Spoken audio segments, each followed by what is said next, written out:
Hello everyone, greeting from Beta Testers. I, Rohit Pandey, founder and CEO of Beta Testers, present here to kickstart the podcast Speak Beta episode 4 with none other than Mr. Bob Burg, the one who just changed my life. And let me tell you something about Mr. Bob Burg. He is the author of several books on sales, marketing, and influence, with total book sales approaching 2 million plus copies, and the founder of the GoGiver Alliance. The American Management Associate named Bob one of the 30 most influential leader, and he was named on one of the top 200 most influential author in the world by Richtopia. For 30 years, he is helped companies, sales leaders, and their team to more effectively communicate their value, set all higher prices with less resistance, and grow their business based on endless referrals. Bob is an advocate, supporter, and defender of the free enterprise system. Believe that the amount of money one make is directly proportional to how many people they serve, and this statement literally just changed my life and just changed the way I think. And in today's session, we have Asan Ali as our guest, and the special guest being Praveer Saha, who is an IT professional, founder and CEO of Transformation Plus and iSecure Cyber. And I would request Asan Ali sir to take over this session and introduce himself. And over to you, Asan sir. Thanks, Rohit. Really appreciate it. This conversation is about Bob, so I'll keep it very Yeah. short about myself. Just an IT professional like Prabir, and I also run a podcast called Empowering Indian Expats. So, everyone, we are live with none other than Bob Burg. Welcome to the show, Bob. Greetings. It's so great to be with all of you. What an honor. Thank you so much for having me. Honor is all ours, Bob, and Rohit already stole my introduction, so I can't introduce you. You've already been very well introduced by Rohit. So we'll straight jump into the conversation, Bob, if that's okay with you. Sure. Well, Rohit and Prabir, both great friends of mine. And, I just, it's so nice to feel so welcome. And Ehsan, I appreciate you hosting. And so, yeah, absolutely. Let's, and of course, Pranjal for producing this. And I thank all of you. So, sure, let's get started. Thank you, Bob. So we will do it in two Yeah. steps, Bob. First part, we want to get a little bit into your journey of how you became what you are today. And then the second part is we will go into the Go Giver philosophy and get to know from you directly how we can benefit from it. Is that Okay. okay? So we Sure. want to go back in time, Bob, and I want to talk to the 18-year-old Bob Burg. What is he like? What are his likes and dislike? What he want to become in life? What his aspirations are? What Bob is doing at 18-year-old? Well, at 18 years old, I was still wanting to be a broadcaster, and so my goal was to be on radio and television doing sports broadcasting. That was my goal, and that's where I was at that time.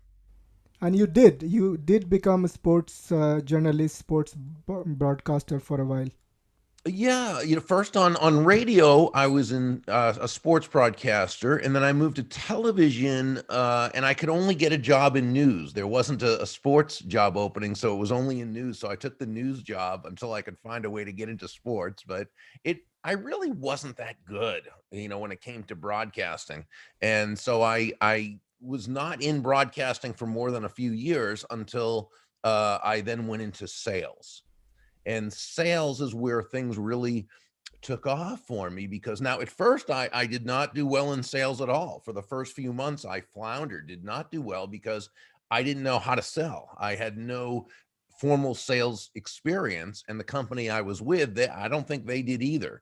And so I had no training. So I was sort of out on my own trying to figure it out, and it wasn't working out very well.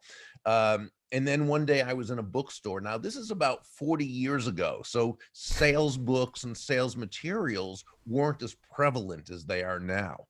Yeah. So I didn't even know those things existed. So I was at a bookstore and I found two books on how to sell. And I thought, wow, this is great. There's actually books teaching you this, because I didn't know. And it made a big difference for me. And And what were you really, selling? What kind of sales you were in, Bob?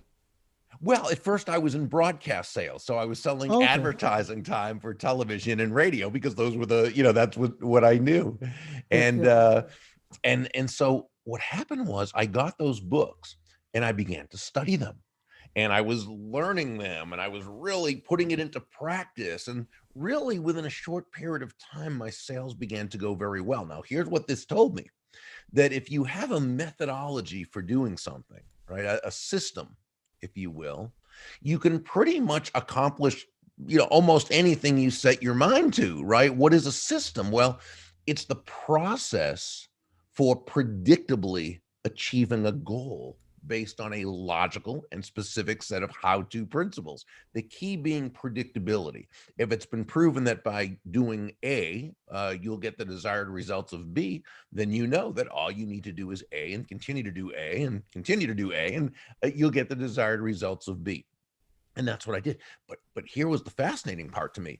Sales wasn't just about the how-to, it was about building yourself on the inside. It was learning about life. It was learning about and understanding other people, which was fascinating to me. And so I began getting all the great books on the topic of personal development, How to Win Friends and Influence People by Yeah, Carnegie, and Think Carnegie. and Yeah. Grow Rich by Hill, and Yeah. The Richest Man in Babylon by Klassen. And I Yeah. just started reading and learning and studying, and it was so much fun. And then, after a time, my sales were consistently successful. I became sales manager of another company years later. And eventually I started teaching others what was working, and began to go out on my own and began speaking and writing books myself. Eventually, the GoGiver with John David Mann. So broadcaster becomes a salesman who becomes a sales trainer and a keynote speaker and an author and an entrepreneur.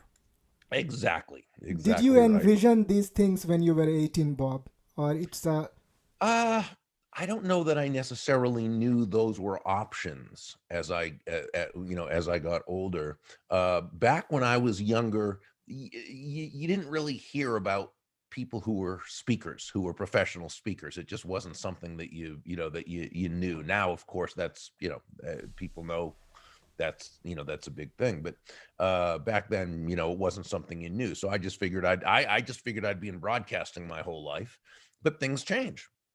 so And you did get influenced by people who came in your life during your journey in sales.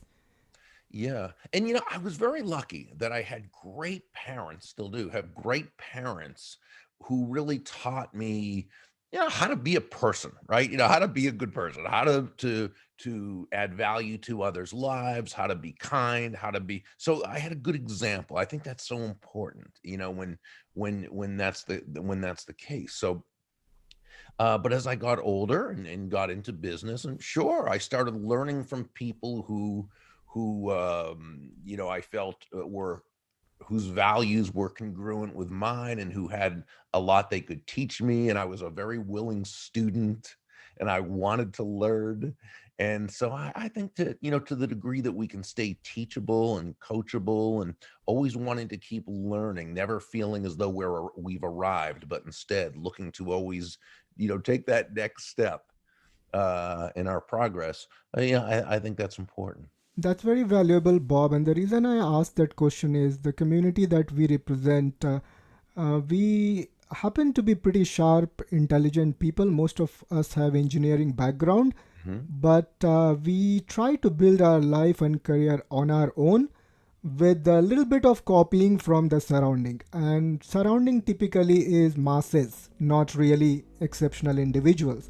And we have never really gone out finding right kind of people or mentor or people whom we could learn from. So that's something we lack in this community, and we as a community want to bring in these thought processes that there's nobody called Hmm. self-made successful person. It's always we stand on the shoulders of the giants, and I'm pretty Oh, sure sure. you would say that too, Bob.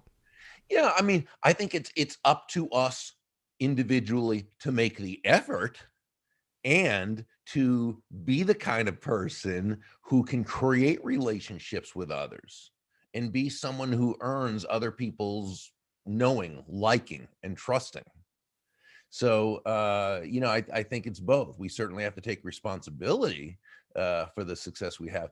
And at the same time, we need to know, no, we're not doing it alone. There's, people have come before us. People are here now. We can learn from everyone, and we can share our knowledge with everyone and be part of the entire ecosystem of giving and receiving and giving and receiving and creating a world where there can be abundance for all. And I think when we have that attitude, I think we're coming at it from the right place. I love what you said. Perfect. Thanks, Bob. Coming on to your authoring career, so I think your first book was Endless Referral. That's what you were Yes. known for a long time before Uh-huh. you co-authored GoGiver with David Mann. So I want to know, when did this GoGiver philosophy started to build up between you and David Mann, and then you decided to write the book? Was it during days of sales, or when you started to do sales training, or when you started to author book, or when did that whole process start? Well, when I look back at it, I think it really began back about 38 years ago because I'd been in sales for a couple of years and I'd been doing, again, pretty well. But I went to work for another company and I was in a sales slump. Okay. So I was not doing well and I was really, again, a young salesperson, and I was in a slump and I was putting more pressure on myself, and my focus became on getting the sale instead of serving the customer, right? Close the deal, yeah. Yeah. And I started focusing just on myself. And one day I came back from an appointment where I did not have the sale, where the sale did not take place. And there was a gentleman there. He was an older gentleman. I think he was about to retire, and he wasn't in the sales department. I think he was an engineer. And I think he saw me as being like Joe in the story in the GoGiver that I would write 20, 25 years later with John David Mann, that kind of young, up and coming, ambitious, aggressive salesperson who was also very frustrated and not living up to his potential. But he saw that potential in me, and he said to me, Burg, he said, can I give you some advice? And I said, yes, please do. I need it. And he said, if you want to make a lot of money in sales, he said, don't have making money as your target. Your target is serving others. Now, when you hit the target, you'll get a reward, and that reward will come in the form of money. And you can do with that money whatever you choose. But never forget, he said, the money is simply the reward for hitting the target. It's not the target itself. Your target is serving others. You And did that's say the why eco of value, money being eco of value, is what you wrote in the book. Well, and that's kind of how that started. That's a great point, because what it said to me was that really great salesmanship is never about the salesperson. Great salesmanship is never about the product or service, even though that's important, the product or service. That's not what the sale is ever about. Great salesmanship is about the other person. It's about focusing on bringing immense value to another human being. It's another person's life being better just because you are part of it. And so when the focus is on that other person, right, that's when great things happen. Remember, nobody is going to buy from you because you have a quota to meet. Definitely not. They're not going to buy from you because you need the money or you want the sale to happen. They're going to buy from you because they believe that they will ultimately be better off by doing so, right, than by not doing so, which is fine. That's the only reason why anybody should buy from you or from me or from anyone else. And so doesn't it make sense that that salesperson or entrepreneur who can take their focus off of themselves and place it on bringing value to another person, that's the person who creates the context for the sale to take place. And now we go back to what you just said. Money is simply an echo of value, right? It's the thunder, if you will, to value's lightning, which means the focus must be on the immense value you're providing another person. The money you receive is simply a natural result of the value that you've provided. Definitely, and I see how you embody the whole philosophy and message, Bob. When you speak, I can feel it's coming from heart. It's you embody the message. So, going back to my question into the whole philosophy of GoGiver. So, I think when was the first GoGiver written? It's 8 years now, 10 years. Just about, yeah, 10, 11, 12 years, 10, something 10, like that. 10, Yes, 12 it's years. been out for a while now. So if I can understand this way, the principles you started to learn early on from the gentleman you talked about, I'm hoping his name was not Pindar, though it's there in the book. No, it wasn't Pindar, but actually one of John's university professors who he really liked. His name was, I don't remember the first name, but Pindarus was his middle name, and then Stearns was his last name, and so we took Pindar from Pindarus, and of course Pindar was also a Greek poet, and so forth. So yes, a lot of the names and we use in the story were either of people we knew, or a conglomeration of different people who made up the characters, and That's wonderful. many of the stories within the, even though it's a work of fiction, many of the stories within the book actually happened in real life, and we That's just put them interesting. within the form of a story. That's Yeah. interesting, Bob, and we couldn't find that in the book, so now we know where Pindar came from. So thank you for that. So in the second part of this conversation, Bob, we definitely want to get into the now GoGiver principle. Though you have already shared it's all about serving, but there are 6 principles in there, and then you have also written GoGiver leader and GoGiver sells more and GoGiver influencer. The community that we are talking to right now, 90%, some 3-4 thousand of them are students 18 to 21 year old. Some of them are professionals just like me, and there are some from free enterprise system, some friends from that community as well. So getting into the GoGiver principle to enlighten and empower and educate our community, what's the best way you could share with us the principle? Well, I mean, I think it always goes back to focus, that when we can move from what we call an I focus or me focus to a focus on others. Okay. Now we need to be internally motivated, but outwardly focused, always remembering that, people are going to do things for their reasons, not our reasons. So when we speak about, whether we're speaking about sales or leadership and influence, it's always a matter of understanding that, to the degree we can ask ourselves, how does what I'm asking this other person to do, how does it align with their goals, Their goals, with their deeds, with their wants, with their desires? How does what I want this other person to do, how does it align with their values? What problems am I helping them to overcome or solve? How am I helping them get closer to what they're looking for in life, or get closer to happiness?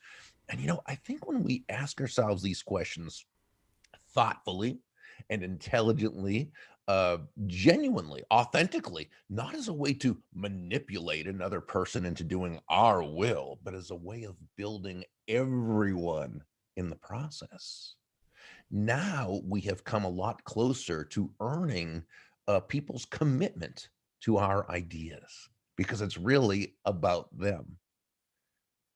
And I think that's really the GoGiver philosophy, whether, again, we're talking about sales, entrepreneurship, free enterprise, leadership, influence, and so it all goes back to the same principles. I think I definitely get it, Bob. So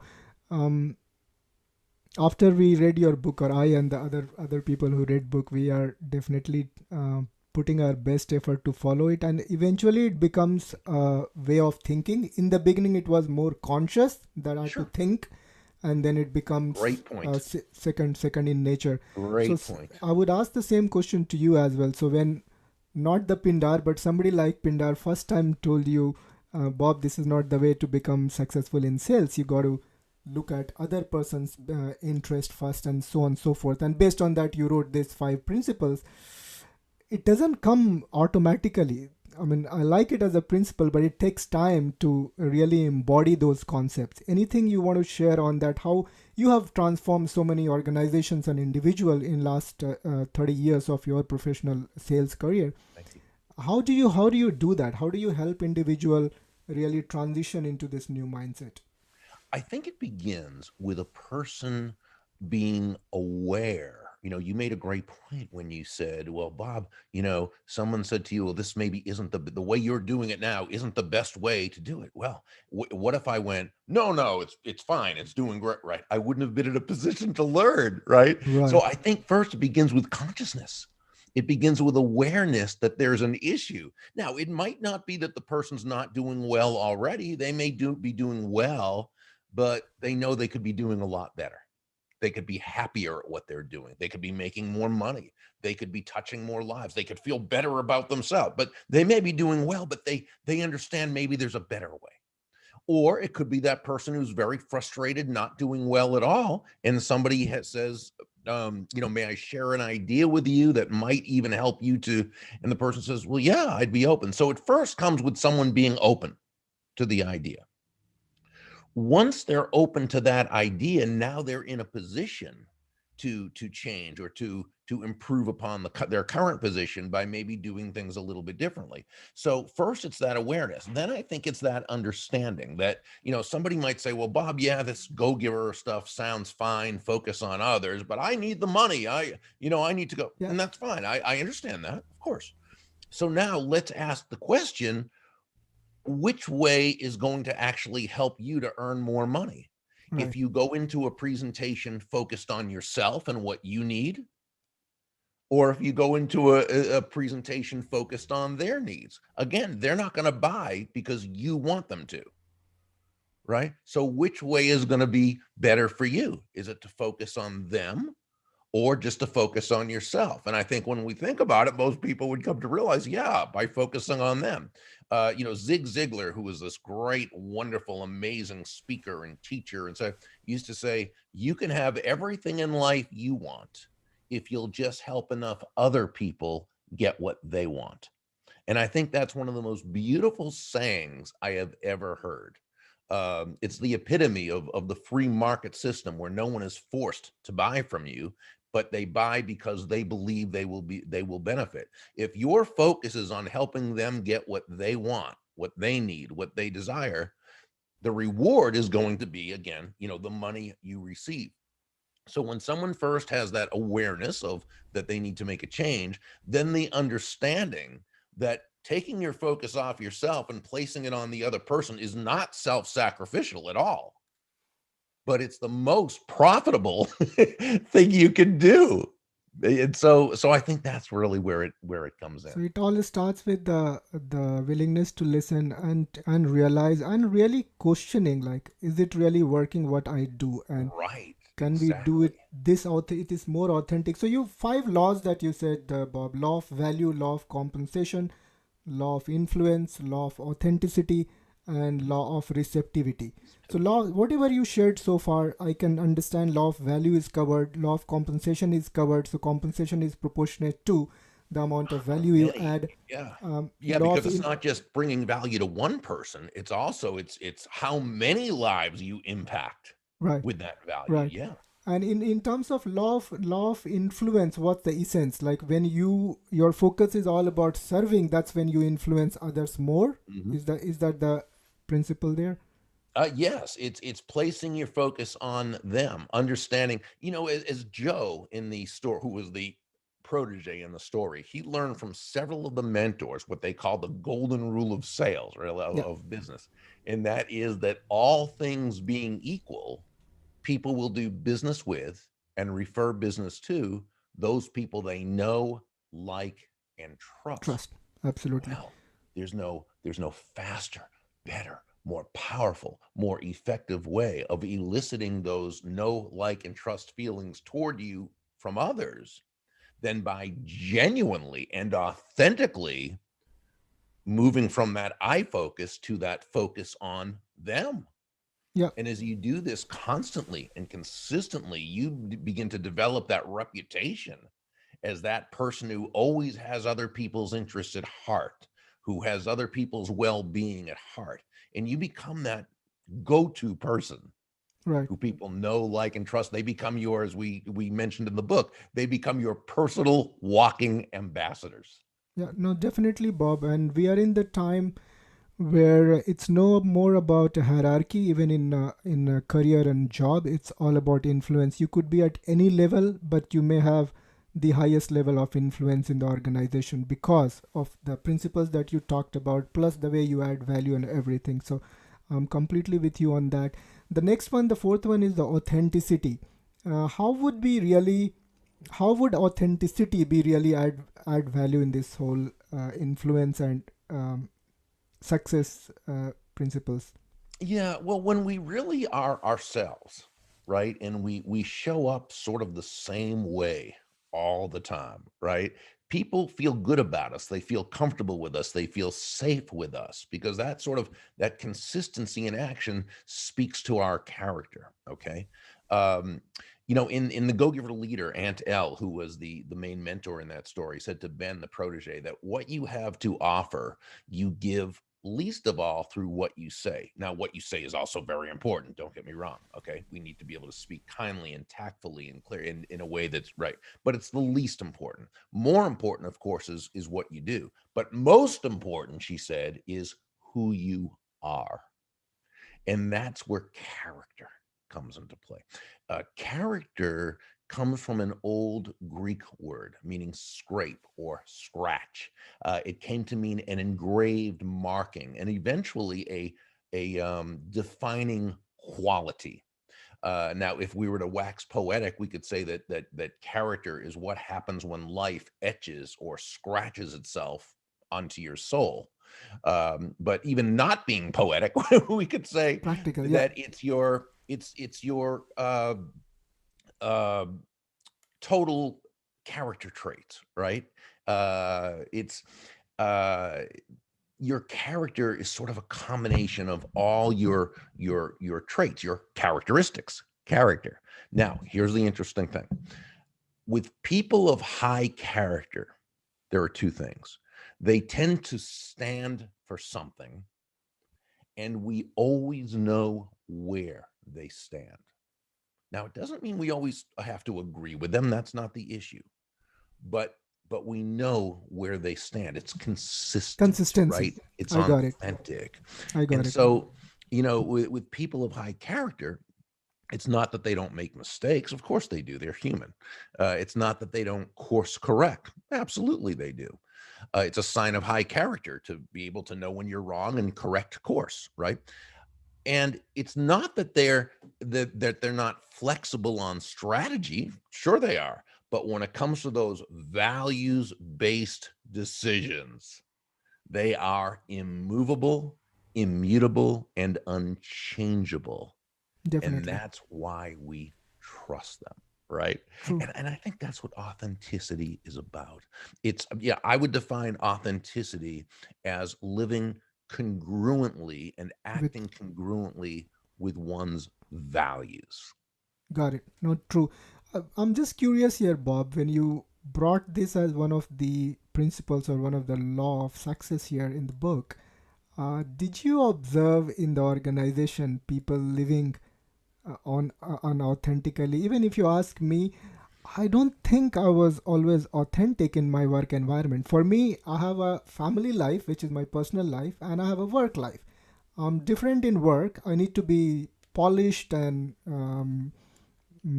respectful to others and get the work done, and that's about it. When I come out, I'm a kind of a different person. Did you observe a lot of people living that way in work environment? Was that the reason for you to bring that as one of the principles, or why did you pick up authenticity as one of the laws? I mean, Well, I was reasonably successful doing that as well. mhm. Yeah, and I mean we see that a lot, and yet we believe that that pretty much people are the same wherever they are, and because it's difficult to not be congruent for too long. Mm, Now, sometimes a person is authentic, but that doesn't mean it's necessarily good because they're authentically not as you know uh, developed or as kind or as good or as whatever as they could be. And that's one reason we always say authenticity is never an excuse for not growing. Okay. It's sort of like the person who says, well, I have anger issues and I yell at people a lot, and if I were to act any differently, that wouldn't be authentic. No way. That is totally off base. That's totally wrong. That simply means that person has an authentic problem Okay. that he needs to authentically work on in order to become a better, higher, more effective, authentic version. Got it. I think you have elaborated authenticity enough. I did have a little bit of challenge while I was reading. I was not able to really grasp it. I'm much more clear now. So thank you for that. And the final law was law of receptivity.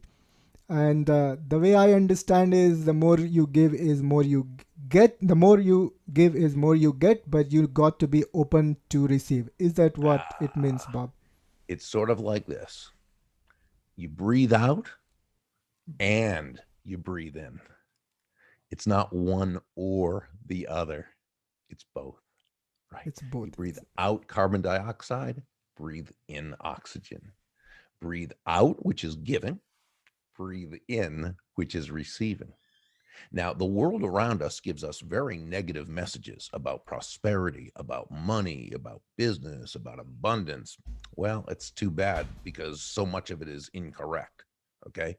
The fact is, giving and receiving are not opposite concepts.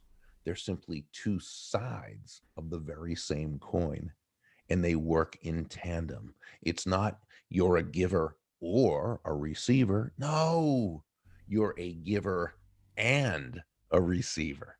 Now, what we all know is the giving must come first, right? The focus needs to be on the giving. That's how life works. We plant before we harvest. Absolutely. We sow before we reap. We give before we receive. But when we do this, but when we do this, we need to then be willing to allow ourselves to receive. I think that's, again, the community I represent, or at least I can talk about myself. So if I do a good job, somebody says, oh, fantastic, and I was, oh, no, that was nothing. So, Right. we have been brought up with Right. that kind of mindset, like, oh, Right. no, it's okay, I've not done anything great. But reading your book and some other influences, now if somebody says, oh, thank you for this, you've done a fantastic job, and I would kind of open up my posture and say, thank you. No, because Yes, exactly. I Thank you want to so receive much. it. Thank you. Yeah, exactly. So, Bob, we have covered all the 5 principles of your GoGiver in this short conversation, got to know a little bit of your background and to where you started. And why do you do what you do, Bob? You've been writing books and GoGiver movement you have started. I know you started in sales and you learned it and you liked it and you started doing it. Is it really any bigger reason that drives you even today? You still young. You look really young, younger than Thank me you. with your energy today. No, I'm getting up there in age, but I just love what I do. I love feeling as though I make a contribution, and it's been a fun, exciting business to have. It's been very rewarding, and I think in life, to the degree we can do what we enjoy doing and feel as though we're making a contribution to the world around us, I think to that degree we're very fortunate. So if you had to go back again, 18-year-old Bob, and start all over again, you're so happy with what you're doing, you would do it all over again, or would you do anything different? No, I would do things different. Sure. I hear people all the time, at my age saying, well, I made a lot of mistakes and this happened, but I wouldn't change a thing. No, I would change things. If I knew there were better ways to do things than what I did, sure, I would change things. But all in all, I feel very fortunate, with the way things have turned out. That's important, Bob. End of it, you are happy with what you're doing. So really nice. Appreciate it.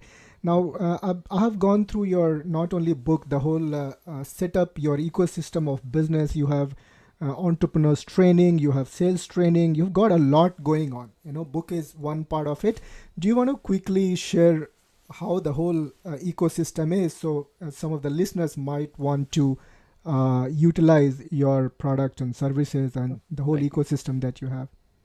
Yeah, we have aside from the books, I speak all over, but mostly now through when I do keynote speeches for companies and organizations, it's through just doing it virtually. Virtual, And yeah. so that's a lot of fun for me because I get to stay home. And as I get older, I don't like to travel as much. We have, excuse me, we have a team of certified GoGiver speakers all over the world who license the program from me, and they're able to teach the message in their speaking and in their coaching. One program that we just really love is called the GoGiver Success Alliance, Success which is Alliance. and either at burg.com or the GoGiver without the hyphen, the GoGiver.com. Anybody can find these, where we have a weekly Zoom call with a group of very, very successful people. It's all everybody contributes, and it's a lot of fun. In fact, unfortunately, it's held on Wednesdays at 11 in the morning my time, so it's much too late at night for everyone. But what we're going to do is when we have enough interest from people in Asia and Australia, we're going to then make it a time where everybody can where we can do it for all of you as well. Sure. And then we have different courses, online learning courses. So feel welcome to and we have a lot of on the site, the archives for the podcast and blog and so forth. So go to burg.com or thegogiver.com, and there's a lot to explore there and have fun. Yeah, no, thanks for that, Bob. I have gone through your website, and of course, I kind of understand from outside the ecosystem, and there's a lot of free material that can be consumed. So I encourage everybody to go to burg.com and gogiver.com. These are the two websites. As a final question, Bob, see, I know what I know, and I could ask what I could ask, but you have seen a lot, and your reach and your awareness and relationship with people of high caliber is immense. Is there anything I should have asked, the answer of which could be really valuable for the audience today?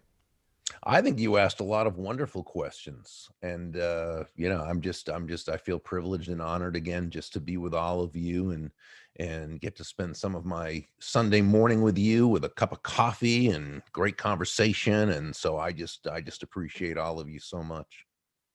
Thank you, Bob. We really appreciate your time. And as we say, before the conversation started, we say we will keep pampering you by saying your books, your message has changed our life. And some of us give it to our friends. Some of our friends are giving it to all their employees as the first book.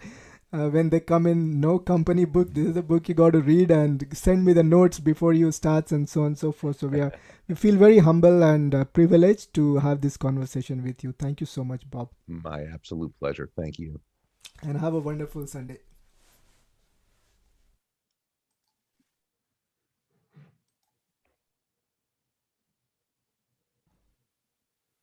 All right. Thank you so much for the time, sir. Like it's a great moment for me that Oh, I thank met you. the Thank person who you. just changed my life, and Bob, we are you able to have connect. been wonderful. Thank you. Oh, thank you so much. I appreciate being with all of you, and it was just it really was such an honor and a pleasure. Thank you. Thank you. Yeah. I hope everyone listening enjoyed it and got some value from it. So Uh, thank you. it is our